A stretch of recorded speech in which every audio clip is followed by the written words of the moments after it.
Gloire à Jésus. Juge chapitre 2, à partir du verset 8. Je lis la parole de Dieu avec amour. Seigneur, bénis ta parole. Allons-y. Josué, fils de Nun, serviteur de l'Éternel, mourut âgé de 110 ans. Oui. On l'ensevelit dans le territoire qu'il avait eu en partage, à Timnath-Hérès, dans la montagne d'Éphraïm, au nord de la montagne de Gaash. Oui. Toute cette génération fut recueillie auprès de ses pères, et il s'éleva après elle une autre génération. Quelqu'un dit il s'éleva après elle une autre génération. Oui. Qui ne connaissait point l'Éternel. Une autre génération qui ne connaissait point l'Éternel. Ni ce qu'il avait fait en faveur d'Israël. Ni ce qu'il avait fait en faveur d'Israël. Les enfants d'Israël firent alors ce qui déplaît à l'Éternel. Les enfants d'Israël firent alors ce qui déplaît à l'Éternel. Et ils servirent les Baals. Et ils servirent les Baals. Ils abandonnaient l'Éternel. Ils abandonnaient l'Éternel. Le Dieu de leurs pères. Le Dieu de leurs pères. Qu'ils avaient fait sortir du pays d'Égypte. Qu'ils avaient fait sortir du pays. Et ils allaient après aux dieux d'entre les dieux des peuples qui les entouraient. Oui. Ils se prosternaient. Ils se prosternaient devant eux. Devant eux. Et ils imitaient l'Éternel. Et ils élevaient l'Éternel. Ils abandonnaient l'Éternel. Ils abandonnaient l'Éternel. Et ils servirent Baal. Et ils servirent Baal. Et les Astartés. Et les Astartés. Quelqu'un dit Amen. Quelqu'un dit Amen. Quelqu'un dit Amen. Vous savez, nous sommes à un temps où vraiment il faudrait s'accrocher au Seigneur. Gloire à Jésus. Nous sommes à un temps où il faudrait vraiment s'accrocher au Seigneur Jésus. Gloire à Jésus. Les gens vont peut-être dire que vraiment l'homme de Dieu, ou bien le serviteur de Dieu, ou bien le frère là, il a toujours les mêmes messages par rapport au temps que nous vivons, par rapport aux circonstances que l'Église vit, par rapport aux circonstances que même Israël vit, et par rapport aux circonstances que les nations vivent. Gloire à Jésus. Parce que le sel de la terre, vous savez, le Seigneur Jésus est mort pour l'Église, et l'Église, celle pour laquelle le Seigneur Jésus a versé son sang, cette Église est en train de cesser de jouer son rôle. Et puisque cette Église est en train de cesser de jouer son rôle, vous savez que Jésus a dit que l'Église est le sel de la terre. Et vous connaissez le rôle du sel. Le sel, c'est à conserver quelque chose qui est en train de se corrompre, quelque chose qui est en train de pourrir. Jésus a comparé l'Église à la lumière du monde et il a dit qu'on ne peut pas mettre une lampe sous un boisseau. Qu'on met la lampe sur la table afin que cette lumière puisse éclairer toute la pièce. Gloire à Jésus. Gloire à Jésus. Amen. Et si donc l'Église qui doit jouer ce rôle cesse de jouer ce rôle, l'Église qui est une grande lumière, celle pour laquelle Jésus a dit les cohortes du séjour des morts ne pourront point contre elle. Gloire à Jésus. Amen. Si cette Église cesse de jouer son rôle, si cette Église qui était la lumière qui devient maintenant comme une lissionne. Vous connaissez les lissionnes? Lissionnes, les petites bêtes qui commencent à briller là. Amen. Gloire à Jésus. Au lieu d'être comme une grande lumière qui éclaire tout ça et qui nous permet de pouvoir lire la Bible, l'Église commence à devenir comme une lissionne dans les ténèbres, dans l'obscurité des ténèbres. Gloire à Jésus. Amen. Parce que l'Église a cessé de jouer son rôle. Nous sommes ici dans le livre des Juges. La Bible parle d'une génération qui a suivi la génération de Josué. Vous savez que les enfants d'Israël ont passé 400 années en Égypte. Et Dieu a suscité Moïse pour libérer son peuple. Et ils sont sortis de l'Égypte, ont passé dans le désert. Et Moïse a laissé son serviteur Josué pour tenir les ficelles et pour continuer l'œuvre de Dieu. Gloire à Jésus. Gloire à Jésus. Amen. Et la Bible nous dit que il y a eu une génération qui a suivi la génération de Josué. Parce que Josué, quand Moïse est mort, Josué voulait pleurer, se lamenter sur la mort de Moïse. Mais Dieu lui a dit, mon serviteur Josué, arrête de te lamenter sur la mort de Moïse. Mais garde seulement tes yeux sur la parole de Dieu. Médite dans la loi. lui te joue. Car c'est en cela que tu réussiras, c'est en cela que tu vas prospérer dans tout ce que tu vas entreprendre. Et nous avons vu que la vie de Moïse, les conquêtes de Moïse ont été parsemées de victoires. Alléluia. Les conquêtes du monde de Josué ont été parsemées de victoires. Josué n'a pas été défaite parce que Josué s'affectionnait à la parole de Dieu. Et tant que quelqu'un va s'accrocher à la parole de Dieu, sa vie sera parsemée de victoires. Il va aller de progrès en progrès. Gloire à Jésus. Mais quand quelqu'un va se détourner de la parole, immédiatement il va s'attacher à quelque chose d'autre. Et c'est ce qu'on va voir aujourd'hui. Gloire à Jésus. C'est-à-dire, dès l'instant qu'une personne se détourne de l'éternel, dès l'instant qu'une personne ne connaît pas l'éternel, la Bible dit que cette génération ne connaissait pas l'éternel. Donc, parce que cette génération ne connaissait pas l'éternel, ils se sont attachés à d'autres dieux. Donc, ce matin, ce soir du moins, nous avons intérêt à pouvoir connaître Dieu. J'ai l'habitude de dire que l'ignorance est plus dangereuse que le diable. La Bible nous dit en 1 Pierre 5, le verset 8, que le diable rôde comme un lion et cherche qui va dévorer. Ça veut dire si tout c'était un troupeau, le diable, quand il est comme un lion. Voici le troupeau qui est là, il ne veut pas s'aventurer comme ça pour venir pour regarder National Geographic. Il regarde et il cherche. Il cherche parmi le troupeau la bête qui est faible. Il regarde s'il y a un enfant dedans, s'il y a un bébé parmi le troupeau. Il regarde s'il y a une bête qui est blessée. Il regarde la personne qui est faible et puis il l'attaque. Donc il cherche, il calcule. Gloire à Jésus. Amen. Mais la Bible nous dit en Osée 4, le verset 6. Mon peuple périt parce qu'il lui manque la connaissance. Donc pendant que le diable est en train de chercher, l'ignorance, elle fait périr déjà.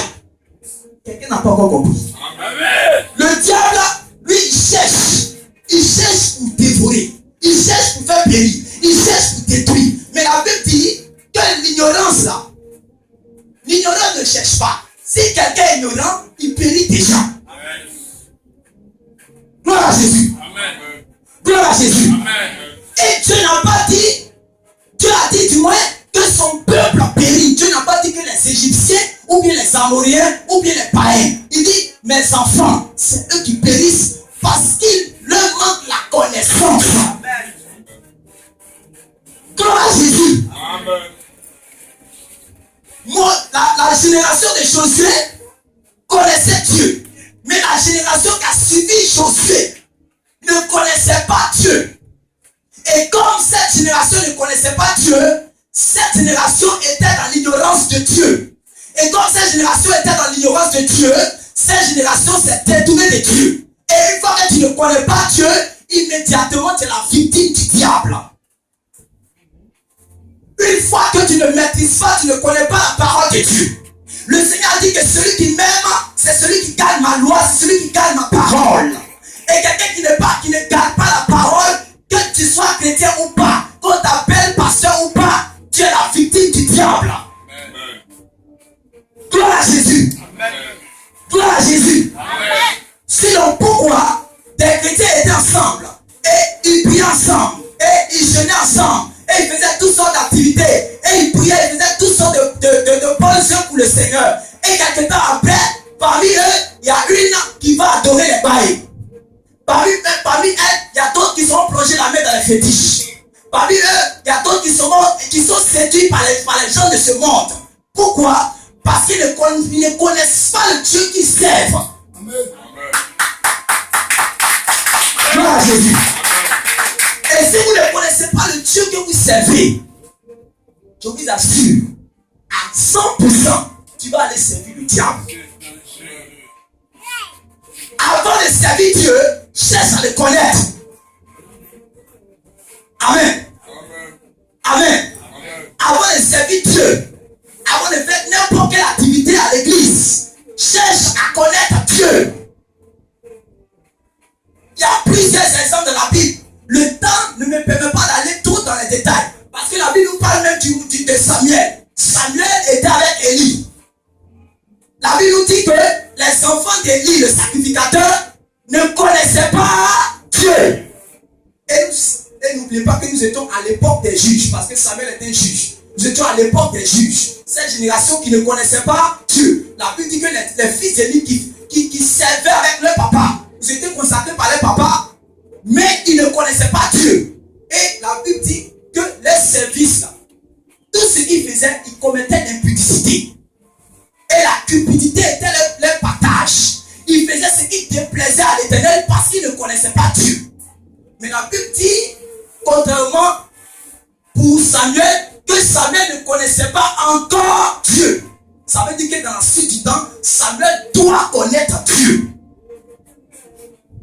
Gloire à Jésus. Amen. La Bible dit que Samuel était agréable à Dieu. Mais Samuel ne connaissait pas encore Dieu.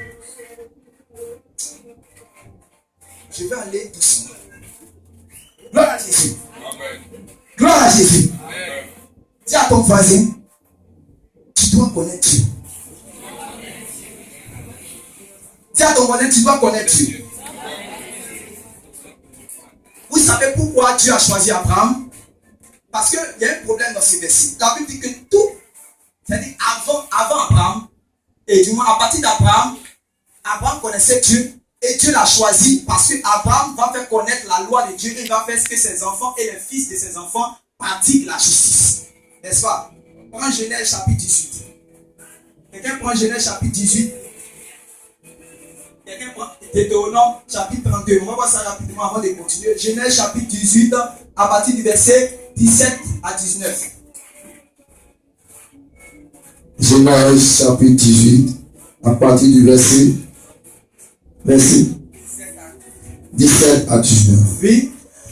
Alors l'Éternel dit, cacherai-je Abraham, cacherai-je à Abraham ce que j'avais fait, ce que quoi? J'avais fait, Ce que quoi? je vais faire. Voilà. Cacherai-je à Abraham ce que je vais faire? Abraham deviendra certainement, Oui. une nation grande, Oui. et puissante. Oui. Et en lui seront bénies toutes les nations de la terre. Car je l'ai choisi afin qu'il ordonne à ses fils et à sa maison après lui de garder la voie de l'Éternel. Voici pourquoi Dieu a choisi Abraham. Plusieurs personnes parlent d'Abraham. Abraham est le père de la foi. Abraham a espéré contre toute espérance. Alléluia. Abraham était imputé de la justice. Tout le monde parle d'Abraham, mais la Bible nous révèle pourquoi le choix de Dieu était sur Abraham. Parce que Abraham va enseigner, il va ordonner à sa maison, aux fils, à ses enfants, de pouvoir marcher dans la voie de l'Éternel et à garder la justice et à pratiquer la droiture. C'est à cause de ça que Dieu a choisi Abraham. Donc, il y aura la génération aussi de Moïse. Quand Moïse va vouloir mourir, on va voir ce que Moïse va faire. Moïse va vouloir donner aussi à la génération qui va suivre. Parce qu'on ne peut pas servir Dieu si on ne le connaît pas. Sinon, tu vas le mélanger avec les fétiches. Tu vas le mélanger avec les idoles. Tu as pensé que tu es dans l'église, tu as mis un pied dans l'église et puis un pied dehors. Tu vas mettre un pied en Égypte et puis un pied en Israël. Alléluia. Tu vas mettre un pied dans les ténèbres et puis un pied dans la lumière. Tu vas servir Christ et puis Bélial. C'est-à-dire que c'est comme la comédie. On ne peut pas servir Christ et puis Bélial. 32 à partir du verset 45. Voici maintenant Moïse. Donc on sait que Abraham va faire connaître la loi, va faire connaître Dieu aux enfants de ses enfants. Maintenant Moïse doit mourir, il a fini son ministère. Moïse aussi va faire connaître la voix de Dieu à Josué et toute la génération de Josué. Oui.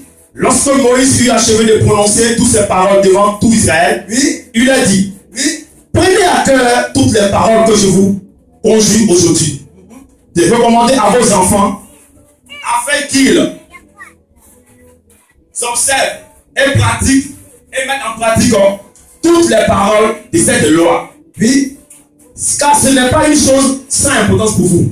Est-ce que vous entendez? Quand vous lisez la Bible, pourquoi vous êtes pressé? Je peux prêcher ici, je peux prêcher là, mais tu nous fais comprendre quelque chose. Il dit, moi il dit ici que ce n'est pas une chose sans importance. Ce n'est pas une chose sans importance. Ce que le chanteur vous dit, c'est important. Oui. C'est votre fille. C'est votre fille. Et c'est par là que vous prolongerez vos jours dans le pays dont vous serez la possession. Alléluia. Après avoir passé le Jourdain. Donc Moïse a fini pour lui, il a fait la passation, il a montré comment on doit servir Dieu, il dit garder la loi. Josué maintenant va continuer. Josué a vaincu tous les royaumes qui étaient devant lui. Josué, avant de mourir aussi, il a appelé tous les enfants d'Israël et il a dit, si c'est Baal que vous voulez servir, Baal, c'est-à-dire tout ce qui est fétiche, tout ce qui est péché, tout ce qui n'est pas la gloire de Dieu.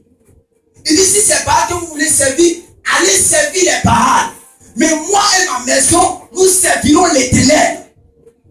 Et ils ont dit, nous jurons, nous allons servir l'Éternel des armées.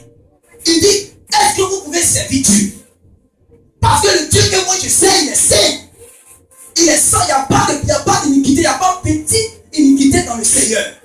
Donc, est-ce que vous n'avez pas la force de le servir? Les enfants d'Israël disent, nous avons la force de le servir, nous avons servi Dieu.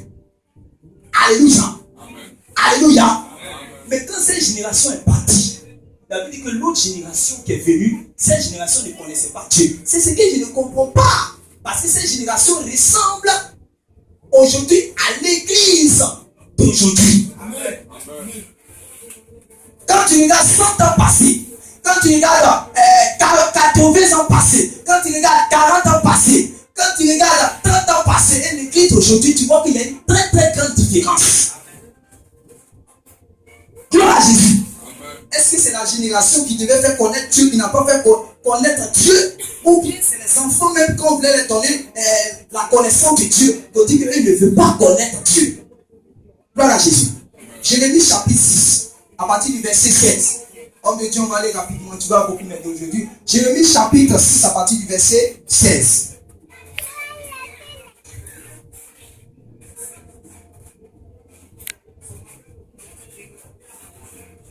Puis 6, verset 16. Oui, écoutons la parole du Seigneur. Ainsi parle l'Éternel. Ainsi parle l'Éternel. Placez-vous sur les chemins. Placez-vous sur les chemins. L'Éternel est en train de vous parler ce soir. Dit, placez-vous sur les chemins. Regardez. Regardez. Et demandez quels sont les anciens sentiers. Et demandez quoi? Quels sont les anciens sentiers? Quels sont les anciens sentiers? Quelle est la bonne voie? Quelle est la bonne voie? C'est pas encore fini. Il dit, et demandez quels sont les anciens sentiers. Pourquoi aujourd'hui, je suis en train de vous dire que l'église d'aujourd'hui ne ressemble pas à l'église d'hier. Parce qu'on a regardé les sentiers d'hier et les sentiers d'aujourd'hui, ça fait deux choses différentes. Ça fait le noir et puis le blanc. Ça fait la lumière et puis les ténèbres. Donc, Dieu appelle son serviteur Jérémie, il n'y a rien de nouveau sous le soleil. Ce qui était hier va venir encore demain. Amen. Gloire à Jésus. Amen. Il dit, placez-vous sur les anciens sentiers et regardez quelle est la foi que les autres ont pris et puis placez-vous. Continue. Marchez-y. Marchez-y. Et vous trouverez le repos de vos âmes. Et vous trouverez le repos de vos âmes. C'est en cela qu'après avoir fini votre ministère sur la terre, vous allez forcément aller au ciel pour avoir le repos de vos âmes. Mais ils répondent. Nous n'y marcherons pas. Nous n'allons jamais marcher là-bas. Ça veut dire que tu finis de prêcher à quelqu'un, il sait que c'est la vérité. Il te dit oui, mais il faut que tu dises ça, tu es en train de partir en enfer. Amen. Il sait que ce que tu es en train de lui dire, c'est la vérité. Il sait cela et puis il te dit oui, c'est vrai, tu as raison. Mais quand il finit de te dire ça, il sait que toi, tu es sur le chemin large et spacieux qui mène à la perdition. Continue. J'ai mis près de vous des sentinelles. Il dit, j'ai mis près de vous des sentinelles. Amen. Soyez attentifs. Soyez attentifs. Et la meilleure sentinelle, mes bien-aimés, c'est la parole de Dieu. Parce que la parole de Dieu pense ce qu'elle dit et elle dit ce qu'elle pense. La parole de Dieu ne ment pas. Ce que la parole de Dieu a déclaré, c'est ce que la parole de Dieu exécute. Gloire à Dieu. Et si tu te confies en la parole de Dieu qui est la meilleure sentinelle, tu ne seras point confus. Dieu ne t'a pas appelé à te confier en quelqu'un, en un homme, parce que l'homme peut mentir. Même Samuel, la Bible dit qu'aucune parole n'est tombée à terre de sa bouche. La Bible dit qu'il a parti choisir les enfants d'Isaïe pour être roi. Il arrive et il a commencé à juger selon l'apparence. Dieu lui a dit, c'est pas lui, il y a quelqu'un d'autre que j'ai choisi. Donc un homme, un prophète peut se tromper. Donc Dieu ne te dit que si les hommes sont limités, confie-toi en sa parole. Parce que si tu connais sa parole, tu ne tu seras inébranlable parce qu'il a dit que d'être comme cette maison qui est bâtie sur le roc. Et quand les tempêtes arrivent, cette maison reste inébranlable. Quand le diable se déchaîne, cette tempête, cette maison reste inébranlable. Parce que cette maison est accrochée sur le roc. C'est ça qui est la meilleure sentinelle. Continue. Soyez attentifs au son de la trompette. Soyez attentifs au son de la trompette. Quand je vous dis que l'heure est grave, avec d'amusement, avec de comédie, c'est bon. Commencez à chercher l'Éternel. Il dit, revenez à moi et je reviendrai à vous. Si vous me cherchez de tout votre cœur, ainsi vous allez me retrouver. Il dit de m'invoquer, de me chercher avant le jour de la détresse. Car si le jour de la détresse arrive, vous allez invoquer, vous allez crier, l'Éternel va fermer ses oreilles. Il y aura entre toi et puis Dieu comme un nuage. Tu vas crier, mais Dieu ne va pas t'entendre. En ce moment, ça sera trop tard. Il y a un temps qui arrive, il y a un temps pour toute chose. Il y a un temps où même ceux qui voulaient s'amuser, qui voulaient faire un pied dehors, un pied dedans, un pied dehors, ils vont pleurer. Donc c'est le temps maintenant de se conduire avec beaucoup de prudence et beaucoup de sagesse. Gloire à Jésus. Amen. Je vais donner un petit témoin pour continuer. Je suis arrivé dans une cellule de prière, j'étais en train de... Dès que je suis arrivé, avant de commencer à prêcher, une prophétie a sonné. Il y avait une jeune sœur zélée dans la prière. Son pasteur lui a dit de beaucoup se consacrer dans la prière. Donc elle priait beaucoup. Mais une fois je l'ai vu, je ne sais pas pourquoi je lui ai dit ça, je lui ai dit, ma chérie, j'ai entendu sa manière de prier. Et quand j'ai vu, j'ai distingué en même temps, j'ai discerné son cœur. J'ai vu que son cœur n'était pas rempli de la parole de Dieu. La parole n'a pas encore pris vie en elle. Amen. Donc je lui ai dit, concentre-toi sur la parole. Mais dites la parole. Parce que quand vous priez, c'est avec la parole que vous priez. Sinon vous allez demander quelque chose, vous n'allez pas demander selon la volonté de Dieu. La volonté de Dieu, c'est tout dans la parole de Dieu. Je lui ai dit, elle n'a pas écouté. Donc dès que je suis arrivé, je ne savais pas la prophétie concernait qui. Et j'ai donné une prophétie. Il y a quelqu'un qui est là, qui est tombé dans le péché, avec un pasteur qui est là. Le pasteur aussi était là. Et quand la prophétie était terrible, elle ne pouvait pas. Donc elle est venue se confesser, elle a dit que voici, c'est moi qui la prophétie concernait. Et je lui ai dit, tu as vu? J'ai appelé aussi son pasteur, il m'a dit, tu as vu? C'est bien, prier, feu, prier, tout ça c'est bien. Mais si la personne n'a pas la connaissance de la parole de Dieu, on va la plaguer. L'homme de Dieu est venu dire qu'il a vu il ne sait pas, on ne peut pas appeler ça homme de Dieu. Le pseudo-pasteur a dit que lui, il a vu un démon qui est derrière cette jeune fille. Que les démons sont venus l'attaquer. Et comme ces démons sont venus l'attaquer, lui, la fille doit venir faire alliance avec lui pour que les démons ne l'attaquent pas. Vous dites tout à l'heure, pardonnez pas, amen ici. Il ne faut pas oublier de crier amen. Sinon tout à l'heure tu dis amen, je viens vers toi en même temps.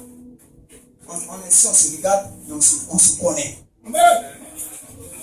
Gloire à Jésus. Donc, cette fille-là, il a pris la fille parce qu'elle ne connaît pas la parole de Dieu. Il a blagué et il allait avec elle. Vous connaissez tout ce qui est sûr. S'il y avait grossesse dedans, peut-être elle allait se cacher pour faire avortement. C'est des choses comme ça, Dieu dit d'arrêter dans l'église. Ça n'existait pas avant. Aujourd'hui, on ne peut pas trouver les jeunes filles saintes, consacrées. Dans le Seigneur, c'est difficile. C'est ce qu'il savait, comment il s'appelle? Salomon avait dit, il dit, j'ai regardé 6000 femmes, j'ai regardé, il n'y a pas une qui est trouvée. Parce que c'est difficile. Gloire à Jésus. Il dit d'aller sur les anciens sentiers pour voir comment les autres ont vécu aussi pour faire. Maintenant, si eux aussi n'arrivent pas à vous dire, viens voir la sentinelle, la parole de Dieu. Gloire à Jésus. Amen. On peut s'asseoir. Maintenant, c'est quoi que la connaissance de Dieu? Parce que Dieu dit que mon peuple périt parce qu'il lui manque là. Mais est-ce que c'est quel genre de connaissance? Est-ce la connaissance des hommes? Est-ce la connaissance de la science? Est-ce la connaissance de la théologie? Est-ce la connaissance des écoles bibliques? Ou est-ce la connaissance, la révélation personnelle de Dieu? Gloire à Jésus. Une fois je disais, parmi nous ici, qui ne connaît pas le président de la République? Tout le monde connaît connaît son nom, tout le monde peut-être sait écrit son nom. Gloire à Jésus. Mais est-ce que le président de la République vous connaît? C'est qui parmi nous le président de la République connaît personnellement? Voilà. C'est comme ça se passe avec Jésus. Quelqu'un que Jésus ne connaît pas personnellement, il ne va jamais rentrer au ciel. La Bible dit que le Seigneur connaît ceux qui lui appartiennent. Ça fait 1. La Bible dit que le Seigneur connaît ceux qui lui appartiennent. La Bible dit que les brebis, il dit mes brebis me connaissent. Et moi aussi je connais mes brebis. Et quand je leur parle, elles entendent ma voix. Si tu ne connais pas Dieu, ne cherche même pas à entendre sa voix. Parce que tu ne peux pas entendre la voix de celui que tu ne connais pas. C'est pourquoi on oublie par-ci par-là. C'est pourquoi tu peux mélanger les fétiches et puis Dieu. C'est pourquoi tu peux mélanger le monde et puis Dieu. Parce que tu ne connais pas le Dieu que tu sais. L'apôtre Jean a dit, ils sont partis parce qu'ils n'étaient pas des nôtres. Ils ne connaissent pas Dieu. Mais nous connaissons Dieu. C'est ça qu'on appelle la connaissance de Dieu. Dans la connaissance de Dieu, il y a l'intimité avec Dieu. Amen. Gloire à Jésus. Amen. Il y a l'intimité avec Dieu. Je le connais personnellement. Il n'y a rien de caché en lui et puis moi. Je vous ai parlé de ce Samuel qui ne connaissait pas Dieu. Qui ne connaissait pas encore Dieu. Mais un jour, la Bible dit que Dieu maintenant va se faire connaître à lui. Et c'est ce que la Bible dit en Jean 14, verset 21. Quelqu'un pense ça rapidement. Parce que si les gens ne connaissent pas Dieu, je vous assure, à 100%, ils vont apostasier. Ils vont retourner là où ils étaient, là où ils étaient délivrés, ils vont retourner là-bas. Celui qui a mes commandements, et qui les garde, celui qui a mes commandements, c'est une bonne chose d'avoir les commandements du Seigneur. Et c'est une très très bonne chose de garder les commandements du Seigneur. Parce qu'un médicament que je te donne, tu es malade, si tu n'as pas avalé ce médicament, tu ne vas pas recevoir la guérison. Si tu veux, il faut contempler ce médicament. Si tu veux ce médicament, n'est qu'un chien comment. Mais si tu n'as pas pris pour mettre dans ta bouche, pour avaler, ce médicament ne va pas te guérir. C'est pourquoi la parole doit prendre vie en vous. Écoutez, les chrétiens de l'église primitive, ils n'avaient pas la Bible au complet. Jamais. C'est à partir des années 300 là-bas qu'ils ont fait un conseil pour pouvoir mettre tous les parchemins ensemble pour faire la Bible complète. Sinon avant, c'était les lettres, un peu les parchemins que les gens lisaient. Et avec ça seulement, ils avaient la foi. On peut prendre le bébé de quelqu'un comme ça. On casse sa tête. On dit renonce à Jésus. Elle dit je ne peux pas renoncer à Jésus. Pourquoi? Parce que la parole de Dieu a pris vie en elle. On la met dans le stade, on les déshabille comme ça, nus.